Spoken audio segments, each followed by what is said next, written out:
자, 새로운 종목. 지금 지난주에 원래 시장의 주도주였는데 많이 빠진 종목들이 꽤 있어요. 그런 종목을 좀 누가 먼저 사냐가 중요할 것 같은데 현재가 24,200원입니다. 엠플러스라는 종목을 좀 바로 편입을 해보도록 할게요.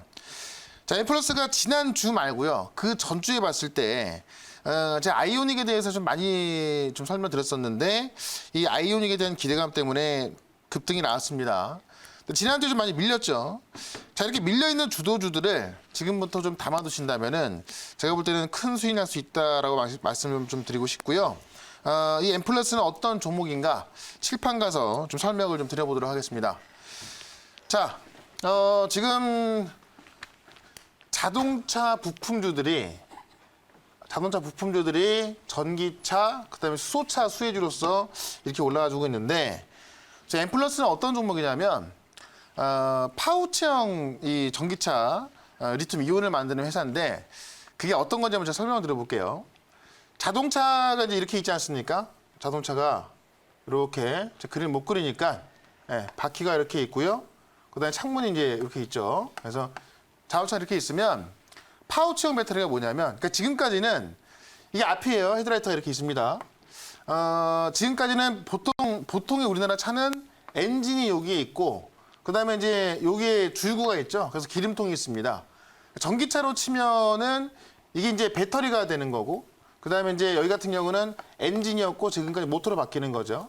그러니까 지금까지 우리나라 전기차는 이런 내연기관을 만들던 차에서 생산을 해왔기 때문에 여기다가 이제 이 엔진을 모터로 바꿔주고 그다음에 이 배터리를 그 주유구 있는 그 기름통을 배터리로 바꿔주는 이 정도에서 전기차를 만들어 왔습니다. 근데 현대차가 이번에 EGMP라는 전기차 플랫폼을 만들면서 여기서 본격적으로 생산하기 시작하죠. 그래서 9월 4일인가 다음 주에요. 아이오닉 6를 공개한다는 이야기인데 현대차는 앞으로 이 전기차 플랫폼을 어떻게 만들 거냐면 자동차가 이렇게 있잖아요. 그럼 지금까지는 무조건 이 기름통이라든가 이런 게 여기 있어야 되는 건데 이 자동차 바닥에다가 파우치형 배터리를 쫙 깔 것으로 지금 알려져 있습니다. 물론 이게 뭐 시간 지나면 바뀔 수도 있겠습니다만 이 배터리는 조그맣게 파우치형, 그러니까 파우치가 어떤 주머니 같은 거잖아요. 굉장히 여러 개 나눌 수가 있습니다. 그러니까 자동차 바닥을 배터리를 쫙 깔았을 때 훨씬 많은 양의 배터리를 이제 이 자동차에 집어넣을 수가 있고 훨씬 더 많은 양의 충전할 수 있고 그러면 훨씬 더 많은 양의 주행거리가 늘어나겠죠. 그래서 파우치형 배터리를 바닥에 깔 이 계획을 갖고 있는데 이 파우치형 이 전기차 리튬 이온을 조립해서 납품하는 회사가 바로 엠플러스입니다. 그러니까는 실질적으로 그 현대차의 그림과 같은 그림을 가고 있다고 좀 보시면 될 것 같고요. 이거를 지금 SK이노베이션이 주 고객인데 이제 SK이노베이션이 현대차로 들어갈 계획을 잡고 있죠. 그래서 최근 SK이노베이션이 보면은 헝가리에서 공장 캐파를 굉장히 키우고 있는데 이 헝가리에서 공장 캐파를 키우고 있는데 이에 대한 수혜주가 되기도 합니다. 그래서 사실 우리가 지금 전기차에 대한 종목들을 어떻게 말하냐면 실제로 이제 전기차 소재가 우리가 지금 LG화학이 이제 이번에 그 전기차 배터리 규모에 있어서 매출에 있어서 시장 1등 하지 않았습니까? 그 소재 쪽으로 봐야겠지만은 실제로 우리나라에 이제 현대차가 어느 정도의 방향을 가냐고 봐야 되는 건데 현대차가 이 파우치형 배터리, 그러니까 장비 같은 경우는 현대차를 봐야 되는 거고 소재 같은 경우는 이제 LG화학이나 삼성, SDI, SK이노베이션을 봐야겠죠. 그래서 이런 장비를 봤을 때 이 파우치형 배터리에다가 실제로 이 파우치형 배터리에 들어가는 소재를 SK이노베이션 공급을 하고 있기 때문에 SK이노베이션이 공급하고 있는 이 엠플러스가 수혜주가 될 가능성이 있다는 겁니다. 그래서 이 정도로 이해하신다면은 현대차, 그러니까 9월 달에 그 아이오닉이 발표가 되면서 아마도 이제 지금 전기차가 굉장히 다양하게 나와 있잖아요.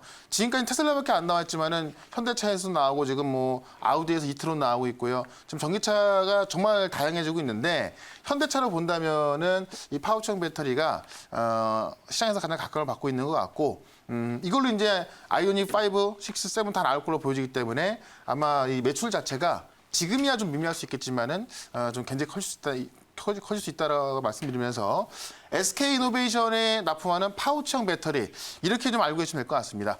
자, 질문 있으면 질문 한번 받아보도록 하겠습니다. 네, 뭐 배터리 하면 이제 제가 아까도 말씀을 드렸지만은 결국 경기가 좋아질 때 고성장하고 주도 섹터가 되려면 결국 이 뭐 대규모 투자가 이제 집중되는 섹터가 좋을 네. 거라고 생각을 합니다. 그 중에 이제 오늘 배터리 관련한 또 소재를 만드는 그런 네. 회사를 갖고 오셨는데 저는 이제 이 2025년 정도에 배터리가 뭐 반도체 시장보다 커진다라고 하는데 그럴 수 그 있죠. 부분에 대해서 네. 사실 좀 궁금해요. 사실 왜냐하면 M+는 이미 현대차에 공급하는 거기 때문에 매출이 전망이라든지 성장 전망에 대해서 사실 의문을 가질 필요가 없다 이렇게 저는 생각을 하거든요. 그래서 그런 시장에 대한 얘기 2025년에 정말 어쩌면 정말 반도체 시장보다 커질 것 같은데 그 부분을 조금 더 우리가 알고 있는 내용보다도 주변의 정황이나 이런 걸로 봤을 때 좀 설명을 좀 해주시면 좋겠습니다. 그러니까 5년 뒤의 얘기를 뭐 어떻게 알겠느냐마는 제가 예전에 이런 얘기를 한 적이 있습니다. 지금 삼성전자가 시가총액도 가장 크고 우리나라에서 본다면 삼성전자를 이기는 회사는 없습니다. 맞습니다. 네. 근데 이제 현대차를 본다면 사실 지금까지 현대차는 거의 5년에서 6년 동안 뭐 어떤 특이한 점도 없었고 네네. 그냥 내연기관 차를 만드는 회사였습니다. 네네. 거기다가 수소차에 대한 모멘텀이 있었지만은 수소차 시장은 시장이 작다 보니까 그렇죠. 예. 뭐 어떤 모멘텀도 없었고요. 이번에 본격적으로 전기차에 들어가는 건데 이걸 제가 볼 때는요. 한 말씀하신 이 5년 뒤에는 네. 지금 삼성전자가 시가총액 1등이지만 네. 5년 뒤엔 제가 볼 때 현대차가 시가총액 1등이 될 수 있다는 생각 많이 해봤어요. 네네. 왜냐하면 이제 반도체 시장 같은 경우도 물론 4차 산업혁명이 일어나면서 시장도 더 커지겠지만은 네. 어느 정도의 파이가 좀 나온 상황인데 지금 전기차 같은 경우는 앞으로도 무궁무진하거든요. 그렇죠. 예. 이게 이제 대부분의 내연기관차들이 전기차로 바뀌게 될 텐데 보통 대부분의 국가들이 보면은 2025년에서 2030년까지 굉장히 큰 목표를 갖고 있습니다. 네. 그럼 그때 가서 전기차 상승이 많이 된다면은 당연히 앞서 말씀해 주셨던 배터리 시장이 올해 반도체 시장부터 커질 수도 있고요. 네.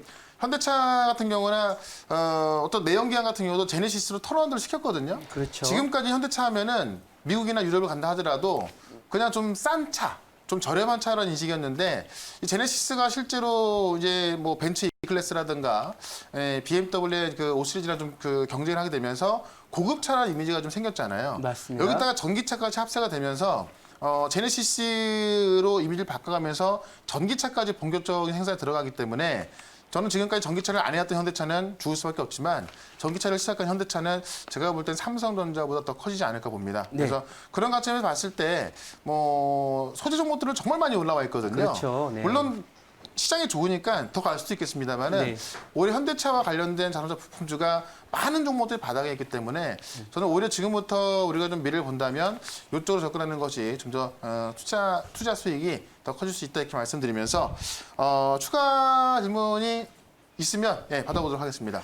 매니저님, 제가 추가 질문 드려볼 텐데요. 네. 그렇다면 이제 국내외 지금 거의 모든 전기차에는 우리나라 국산 배터리가 들어가고 있는 상황인 거잖아요. 네. 저는 궁금한 게 이제 전기차 시장이 커지겠지만 해외 업체가 추격을 할 가능성도 분명히 존재를 하잖아요. 그렇죠. 뭐 또 테슬라가 뭐 자체 배터리 생산에 나설 것이다 뭐 이런 전망도 네. 있는데 그런 위험 요인은 없나요? 그러니까 사실 뭐 추격은 우리가 한 거고요. 네. 원래 이제 LG화 그 파나소닉 1등이었는데 LG화학이 이번에 뒤집은 겁니다. 그쵸. 근데 우리나라 배터리 업체들이 3사가 크다 보니까 LG화학, 삼성에스테, SK이노베이션까지 시장 점유율이 이제 거의 뭐 컸던 점퍼가 돼버린 거죠. 이러면서 그걸 추격을 했고 다시 뭐 잡히지 않을까. 그게 지금 이제 우려감이 좀 있어요. 네. 왜냐면 테슬라에서도 이번에 이제 9월 20일 날 이 배터리 대회가 있는데 여기서 지금 시장에서 우려하는 게 뭐냐면 이 중국의 CATL과 손잡고 어떤 대형 배터리 공장을 또 세울 가능성이 네. 있다라고 나오거든요. 네, 네. 그렇게 되면 이제 우리나라 그 3사는 좀 그게 좀 약점이 될 수 있습니다. 다만 지금 같은 경우도 우리나라 전기차가 다 우리나라 그 배터리 들어가고 있는 게 아니라 뭐 테슬라 같은 경우도 이제 중국 것도 많이 들어가니까 아직까지는 이게 어떤 어떤 업체가 과점을 해갖고 어떤 시장 장악하거나 그런 시장이 아니라 네. 아직까지 좀 싸워서 이겨야 되는 거거든요. 그러니까 LG화학이 지금이 1등했다고 그래서 뭐 지금 이제 커지는 시장에서 계속 1등을 할 수는 없습니다. 그래서 지금은 뭐 꼭 누가 어떤 뭐 이긴다, 뭐 잡힌다 이런 것보다는 네. 앞으로 한 최소 2, 3년에서 4년에서 5년 정도까지는 시장 재편이 계속 바뀌면서 누군가는 올라서겠죠. 네. 그게 이제 뭐 지금의 우리나라 3사가 제일 일단 크기 때문에 됐으면 좋겠다는 바람이고 네. 그거는 좀 지켜봐야 될 것 같습니다. 그래서 그 정도 관점에서 봤을 때 저는 이 자동차 부품주이면서 전기차 장비주인 종목 이 엠플러스를 목표가를 27,000원까지 단기적으로 보도록 하고요. 손절가는 23,000원으로 대응을 해보도록 하겠습니다.